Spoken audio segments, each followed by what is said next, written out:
মানসিক সংকটের অন্যতম কারণ একাকিত্ব, আর এই সংকটের সবচেয়ে বেশি পড়তে হয় বার্ধক্যকালীন। বস্তুবাদী স্বার্থপর এই পৃথিবীতে চিন্তার দ্বন্দ্বের কারণে অনেক বৃদ্ধ পিতামাতাকে যেতে হয় বৃদ্ধাশ্রমে। এসব সংকট থেকে বাঁচতে বৃদ্ধাশ্রমের বিকল্প হিসেবে 50 বন্ধুদের নিয়ে আলাদাভাবে একটি পল্লী গড়তে চান কজন বৃদ্ধ, যেখানে থাকবে না ভেজাল খাবার, যান্ত্রিক কোলাহল এবং বায়ু দূষণ।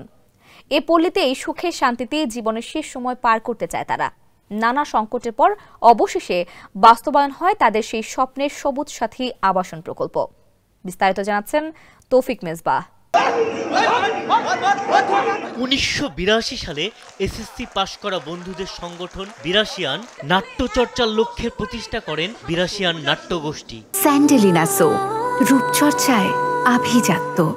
শনিবার সন্ধ্যায় ইঞ্জিনিয়ার শামসুদ্দিন সুমির রচনা ও নির্দেশনায় এবং ফিরোজ আহমেদের প্রযোজনায় বাংলাদেশ শিল্পকলা একাডেমির জাতীয় নাট্যশালা মিলনায়তনে মঞ্চস্থ হয় তাদের প্রথম প্রযোজনা সবুজ সাথী আবাসন প্রকল্প।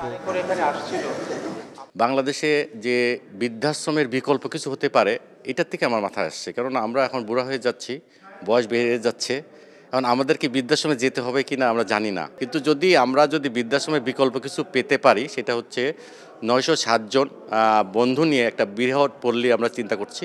শেষ পর্যন্ত যে বৃদ্ধাশ্রমের বিকল্প সবুজ সাথী আবাসন প্রকল্প যে তৈরি হয়েছে, এটি আমি মনে করি যদি বাংলাদেশের একটা জায়গাও যদি তৈরি হয়, আমার নাটক সার্থক হবে। বৃদ্ধাশ্রম নয়, আমরা যেন বন্ধু আশ্রম গড়তে পারি। এই বন্ধু আশ্রম মানে মিন্স আমরা বন্ধুরা এই বয়সে এসে যেন আমরা একসঙ্গে থাকতে পারি।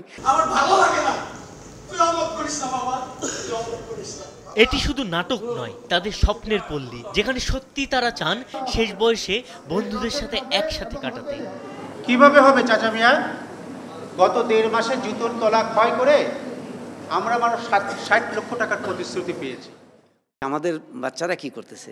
দাদা নানার সাথে গল্পগুজব করা তো দূরের কথা, কথা বলা তো দূরে, তারা সারাক্ষণ শুধু গুগল মামা আছে, সেখানে মোবাইলে চলে যাচ্ছে। আমাদের নানি দাদিদের যে জীবন ব্যবস্থাটা ছিল, ওইখানে যে একটা বান্ডিং ছিল পারিবারিক, ওইটা এখন নাই।